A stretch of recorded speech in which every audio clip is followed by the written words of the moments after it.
Ayan po mga kabida, isang magandang oras po sa lahat. Welcome po sa aking channel. Ito po, magbigay lang po tayo ng reaction po, mga kabida. Dito ho sa naging pahayag po ngayon, ni dating Supreme Court Associate Justice Adolf Ascuna po, mga kabida. Dito ho sa ginagawa po ngayon ng House Committee on Justice, mga kabida, sa impeachment proceedings laban ho kay Vice President Sara Duterte. Tila nagkaroon po ng negatibong impresyon po, Ito hong si Justice Ascuna po makabida, Sabi po niya dito, tila nagkaroon po ng fishing expedition. Nag-overstep na po ito hong House Committee on Justice po, sa kanilang ginagawang impeachment proceedings ngayon laban ho kay Vice President Sara Duterte. Dahil ho sa kanilang pagsabpina sa Office of the Ombudsman at yung future issuance ng sabpina po makabida, doon ho sa mga bangko na meron pong mga bank accounts po, ni Vice President Sara Duterte at ng kanyang asawa po, mga kabida. Ito, papasahin ko lang po itong post po ni Miss MJ Kiambao Reyes po, mga kabida, po. Retired Supreme Court Justice Ascuna warned that the House impeachment proceedings against VP Sara are becoming a fishing expedition. Ayun. Naalala ho ninyo, ito hong si Congressman Rufus Rodriguez po, mga kabida, sa isa sa mga sessions at pagdinig ho ng Committee on Justice, mga kabida, kung saan po ay pinuna po niya ito hong si Congresswoman Jervil Luistro po, mga kabida, kung saan po ay naglabas po ito ng kautusan na isabpina po, mga kabida, ang Office of the Ombudsman para lang po ilabas ito hong SALN po ni Vice President Sara Duterte, anong sabi po ni Congressman Rufus Rodriguez po doon? Isang malinaw na fishing expedition yon. Kasi lumabas po, mga kabida, na wala hong ebidensya po ito hong complainants, laban ho dito kay Vice President Sara Duterte. Ito din yung nakita ho, ni Justice Ascuna po, mga kabida. Ito, tuloy po tayo, Ascuna argued that the committee is overstepping its constitutional role by actively seeking new evidence and issuing subpoenas rather than simply evaluating the complainant's original filings. Ito yung sinabi ko po, mga kabida dati, na ang trabaho lang talaga ng House, kung pagbabatayan po natin yung nakalagay po sa saligang batas po natin, is to initiate lang talaga, ng impeachment proceedings. Alright? Initiation. Ano po yung kakibat po dun ho sa initiation na yon? Unang-una po, sila po yung tumanggap dapat, ng mga reklamo. Impeachment complaints laban ho sa isang impeachable official katulad na lang po ni Vice President Sara Duterte, mga kabida. Pangalawa po, i-determine po nila, mga kabida, yung complaints kung meron bang sapat na forma, sapat na sustansya, mga kabida, po. At saka pangatlo po, gagawa ho sila ng resolution, okay? Magbabase doon ho sa kanilang assessment, mga kabida, sa complaint at saka sa sagot po, ng respondent. Okay? At hindi na po kailangan ho na maghanap pa po ng ibang ebidensya po, mga kabida. Kasi po, ang Committee on Justice, katulad lang po yan, ng piskal. Ano bang karaniwang ginagawa po pag mag-file ka ng kaso po o complaints, dyan sa piskal po, mga kabida. Di ba? Magsasubmit ka po ng affidavit of complaint, mga kabida, sa piskal. Okay? Tapos yung sinampahan mo ng reklamo, okay, pasasagutin niya ng piskal, Ang tawag diyan sa kanyang sagot is counter affidavit. Okay? Doon ho sa counter affidavit at saka sa complete affidavit, magbabase ang piskal po, mga kabida, doon ho sa kanyang resolusyon kung meron bang probable cause o wala. Okay? Hindi na po yan maghahanap po ng ibang ebidensya po, o documentary evidence ang piskal, mga kabida. So katulad po yan ng Committee on Justice. Okay? Anong sabi po ni Justice Ascuna ho dito, mga kabida, overstepping daw dun ho sa kanila hong role, okay, mga kabida, which is to evaluate the complaints or the complainant's original filings. Okay? Yung original filings po nila, yung complaints na kanilang isinampa po dyan sa Committee on Justice, mga kabida. Pero anong ginawa po ng Committee on Justice po? Nagpasakalye pa po Ang dami hong ritual, mga kabida, Una, isinapina po ang Office of the Ombudsman para ilabas po ang SALN. So anong ibig sabihin po doon? naghanap po sila ng ibang ebidensya kasi yung ebidensya po ng mga complainants ay hindi po sapat in order to come up with the findings na meron pong probable cause. Diba? Malinaw po yun, mga kabida. Ano po? Eto pa po. Ito pong isa sa mga paglabag po, mga kabida, sa role po ng Committee on Justice o House of Representatives.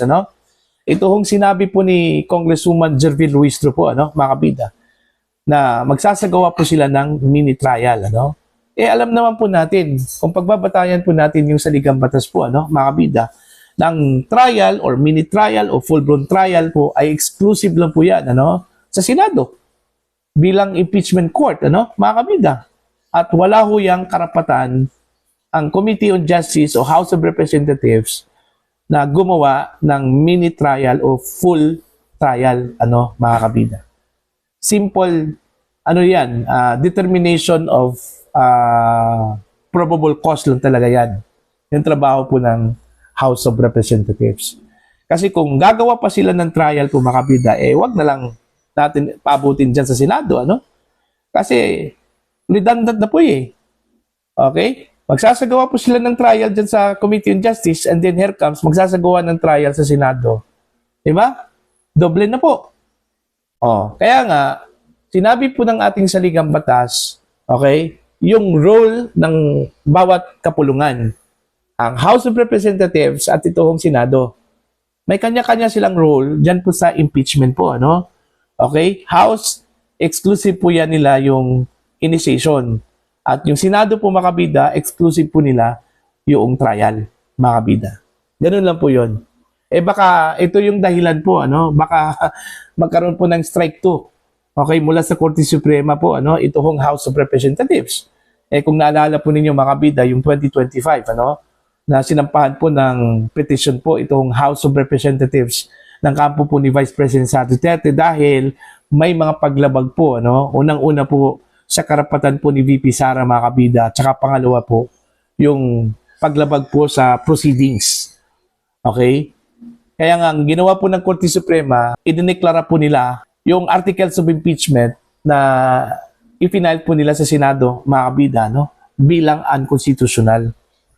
Alright? Kasi minadali kasi ng mga kongresista yun Atat natad po na ma-impeach si Sara Duterte, Kaya ang nangyari, yun, ibinasura po ng Korte Suprema, mga kabida. So baka ito na naman po yung mangyari po, dito sa impeachment complaints, dalawang impeachment complaints, na inihain po, mga kabida, dyan po sa House of Representatives, particular na po, sa Committee on Justice. Okay? Kung hindi ho mag-ingat ito hong Committee on Justice po sa kanilang handling po, mga kabida, sa impeachment proceedings laban ho kay Vice President Sara Duterte, mga kabida. Alalahanin po ninyo, meron pong pending petition dyan, mga kabida, sa Korte Suprema. Okay? Sa grupo po, mga kabida, ni Attorney Bobby Torion, nagsampa po sila ng petition para po ibasura, ideklarang unconstitutional po, mga kabida, itong impeachment proceedings na ginawa o ginagawa dyan mismo sa House Committee on Justice. Okay? Wala pa pong resolution yan, mga kabida. At in fact, hindi pa po kasali po dito yung kampo po ni VP Sara, para maghain po ng petisyon. Okay? Mga kabida. So, dapat mag-ingat po ang Committee on Justice in handling this complaint, para at least man lang makita po ng taong bayan na patas po sila. Pero I doubt, kasi ang impression na po, mga kabida, sa kanila po, bias. Ang impression na po laban sa kanila po, mga kabida, politically motivated yung kanilang ginagawang impeachment proceedings against the Vice President. Purposely, yung main goal talaga dito is to prevent the Vice President from running sa 2028. Yun talaga yung goal. Okay? Ayaw ho nilang tumakbo si Sara Duterte.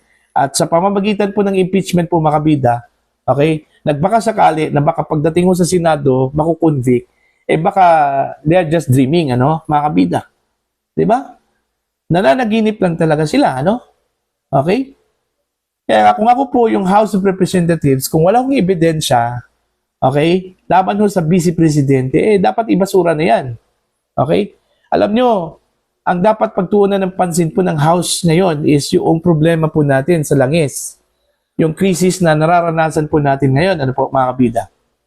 Hindi itong impeachment. Kasi hindi nakakabusog yan eh. Okay? Hindi yan nakakatulong para po maibisan po ang pinapasan po ng ating mga kababayan po, mga kabida. Diba? Maghanap po sila ng solusyon para bumaba po ang presyo po ng mga produktong petrolyo kaysa dito ho sa impeachment proceedings against the Vice President. Alright? So, yun po, mga kabida. So, para po sa inyo, ano po ang tingin ho ninyo dito ho sa komento po, babala ni dating Supreme Court Associate Justice Adolf Ascuna po, mga kabida, dito sa pinaggagawa po ngayon ng Committee on Justice, na tila nag-overstep na po.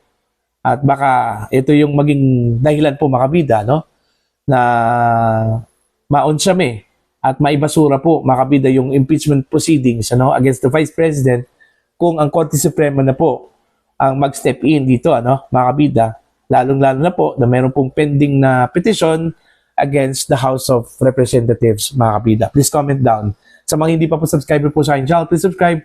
Just click the subscribe button, click the notification bell, click all para updated po kayong mga kabida sa aking mga uploads. Maraming salamat po sa inyo lahat.